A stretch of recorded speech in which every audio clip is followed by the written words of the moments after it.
Oh, the humanity. I thought we as Mercedes fans were going to go somewhere this year, that we could be somebody.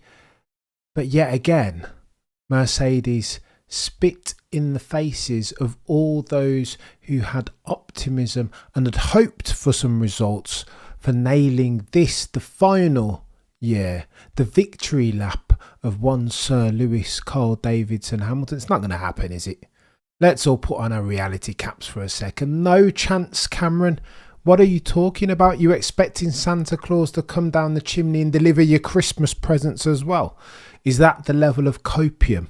Is that the cup that we are drinking out of? Well, listen, today's news gets techie because one Paddy Lowe has come out and he's spoken to the realistic ability, the probability of Mercedes being able to bounce back in this, the year that is 2024. And it's not looking good, chat. It isn't looking good at all. Let's rewind back a couple of years, because the reason why we're here in the first instance, you'll remember, is that Toto and Mike Elliott and James Allison, in the year that was 2021, made the decision to divest out of producing and improving the 2-1 iteration of that Mercedes. That in the heat of a marginal battle, a battle that was always going to be close, with a resurgent and upcoming one of the greatest drivers of his generation in one of the greatest cars of its generation, Max Verstappen, in that Red Bull. There are questions to be asked still about that decision. Not to optimise for that car in real time. Some say that a bird in the hand is always going to be worth two in the bush. And some would argue then, by extension, that Toto, Elliott and Allison should have focused on the 2021 championship, on getting Lewis that 8th in real time. But they didn't. They decided on the back of the new rules and regs in 2022 that they were going to invest in the production of that car, in the design philosophy of the W30. Well, how did that work out, ladies and gents?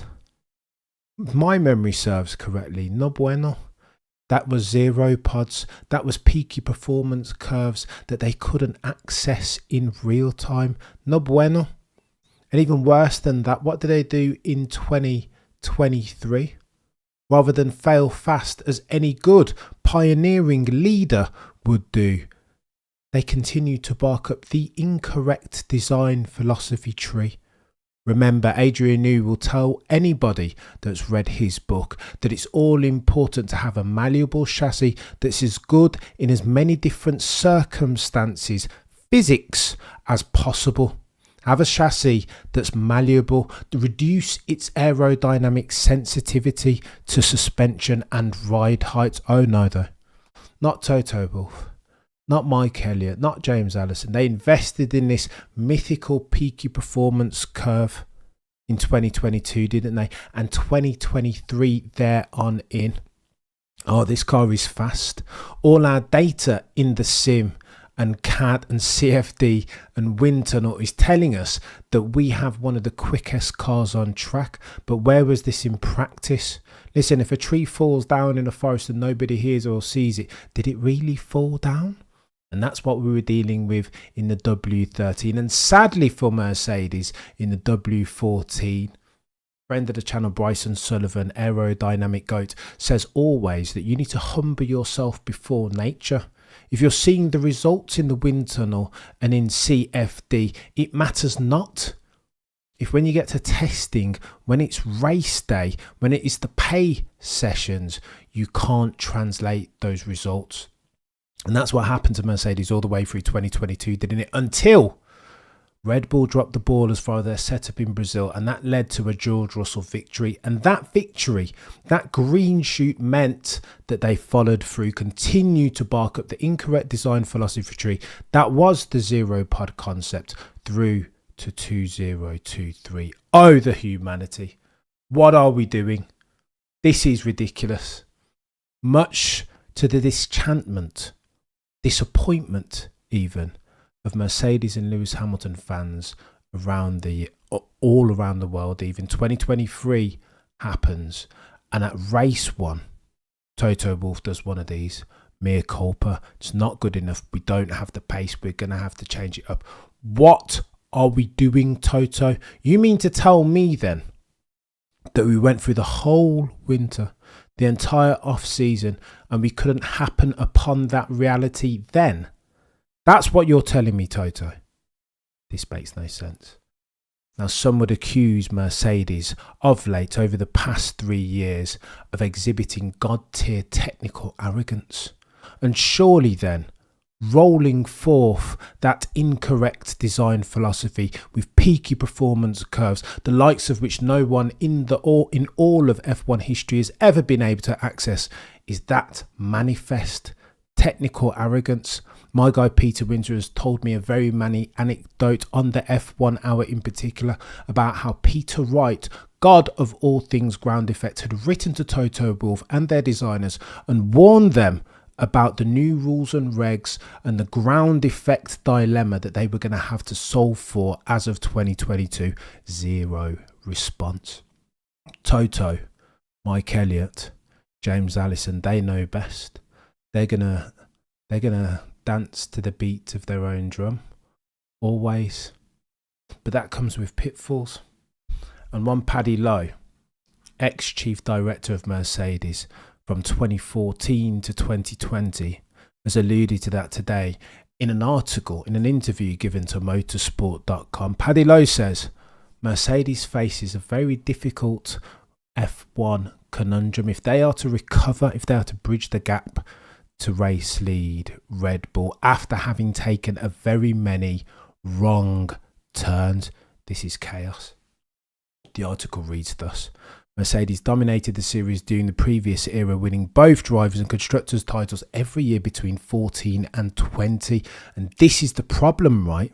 For myself as a pseudo Mercedes fan, as a full-time Lewis Hamilton fan, it's the recalibration of expectations that's troubling so many Mercedes fans around the world and fans of competitive racing. Because after the gangbuster season that was 2021, that we've talked about ad infinitum at this point, we expected a rematch. Granted, new rules and regs and variable change, then anything can happen. But where was this rematch? Everybody still, as at 2024, is tuned in for that rematch. And we are left waiting and wanting. Because not only have Mercedes dropped the ball, but Ferrari too. Throw the drivers in there also. Charles Leclerc gets a special mention, but I digress.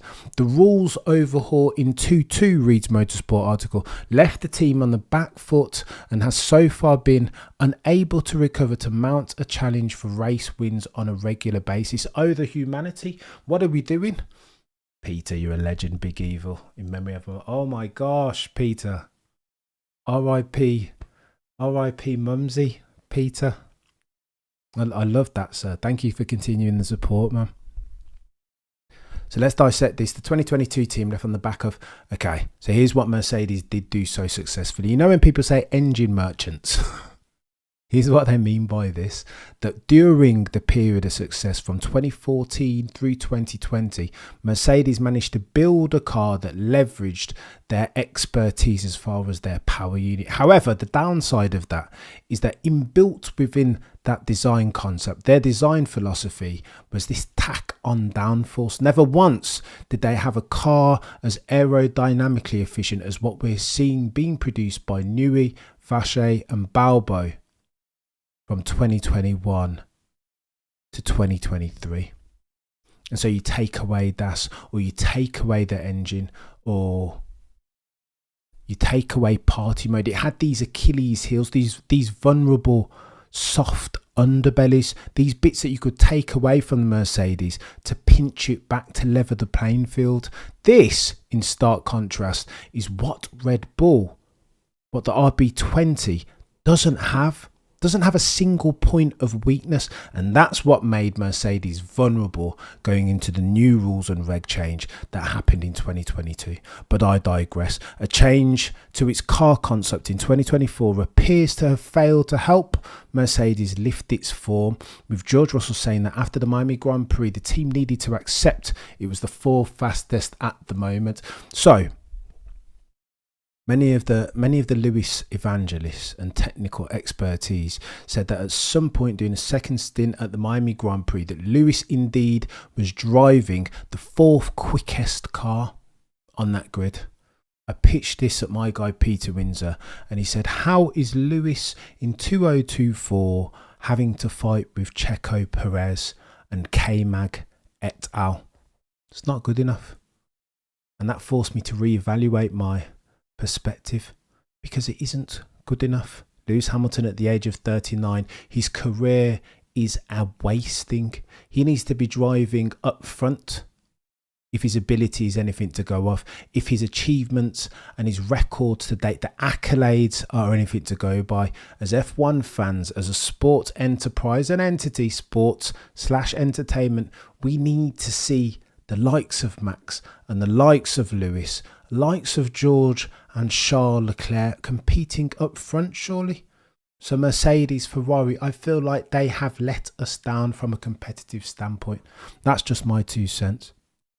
Paddy Lowe, who worked at Mercedes from 2013 to 17, continues the motorsport.com article, believes the team made some wrong decisions from an aerodynamic point of view when interpreting the current regulations. You know why, Paddy? That's because they did not listen. People tried to tell them. Peter Wright tried to tell them. Peter Windsor is still writing letters to Toto Wolff, imploring him to take a look at some serious intelligence, some proper aerodynamic talent that could solve for some of the issues. But because Mercedes hitherto, erstwhile, have been so bloody insular, so technically arrogant, they don't consider this, right? They don't peek their head above the parapet and see what's going on in the real world. And that, ladies and gents, as at May 2024, is not acceptable. To lose and to make a mistake, that happens in F1. This article will go on to allude to that, expound upon that point. But in that way, because of technical arrogance, because they failed to adapt for their new circumstance as an also ran a mid-tier team, for me, in my humble opinion, is absolutely unacceptable. But I digress.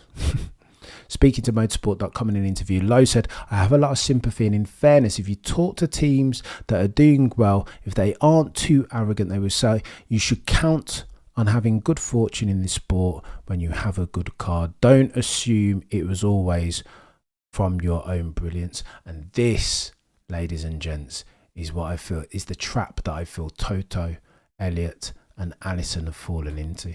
Took it for granted, rested upon their laurels.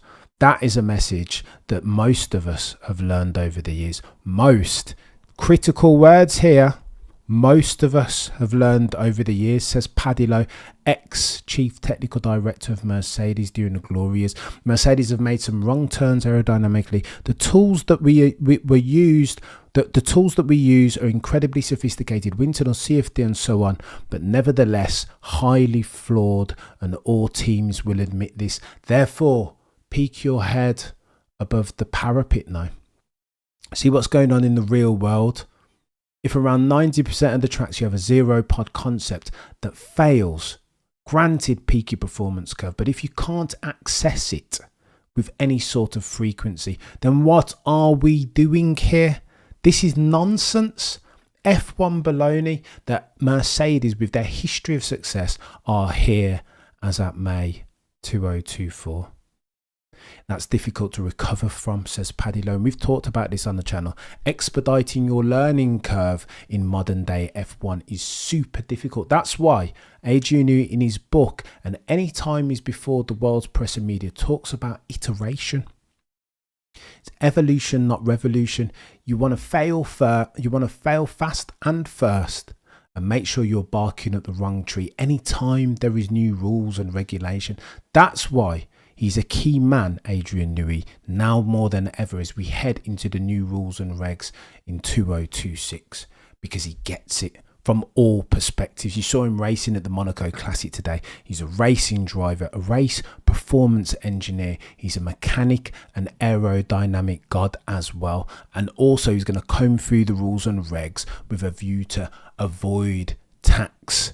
He's trying to spot these loopholes. If he goes on holiday and then ends up at Ferrari, they're running, it's chaos for the rest of them. Notwithstanding Christian Horner saying that anybody that takes on Adrian Newey, even as of 2025, wants to be careful. It's a complicated business as far as the cost cap and mitigating for the anywhere between 15 and 25 million that Adrian Newey is going to cost you each and every single year. Your team, continues Paddy Lowe, has huge numbers of people, and all of your machinery for testing and evaluating ideas should be churning out lap time on a daily basis. And if your competitors are doing this, and you have, say, lost 3, 4 or 6 months for whatever reason, even if when you get back on track, it's very difficult to produce lap time at a higher rate than they are. So you remain with this offset for a long time and you try and claw it back. Damning from Paddy Lowe. I feel like he's writing off Mercedes. I just feel like he's writing off Mercedes here. He is, isn't he? He's saying that they won't be able to get it back between now and the new rules 2026. It's not going to happen. It isn't going to happen. It's unrealistic. Paddy Lowe cites, we were very happy in 1992 at Williams to beat McLaren, who had been unbeatable for some years, and you come out and you beat them and you can't believe it to start with. But something has changed and lots of things can contribute to it. Lowe reckons that the next major rules overhaul in 2026 may offer Mercedes the opportunity it needs to return to its former glory. The 26 regulations will be the disturbance that Mercedes are looking forward to. See if they can disturb the status quo. But unfortunately, today's formula is very much about optimization at micro level, and on top of some of the basic structures that you choose or copy or evolve. It's about optimization. It's very difficult to make step changes within that space. Oh, the humanity. Damning reading for Mercedes and Lewis Hamilton fans all over the world. I think that's it, ladies and gents. Stasis now. Absolute stasis. I don't see any other outcome from this. And there was me thinking that the Miami Grand Prix was green shoots for Lewis and Mercedes fans around the world. That four fastest was positive, that they were moving in the right direction. Paddy Lowe begs to differ, that it's going to be a tough road back. To bridge anywhere between 5 and 6 tenths a lap, depending on what circuit we're around, is always going to be difficult. It's one of these durable competitive advantage things. How do you bridge that gap when Red Bull all the while are still improving, still iterating? They also, for the avoidance of doubt, will be bringing new upgrades at Imola, and that will make them faster.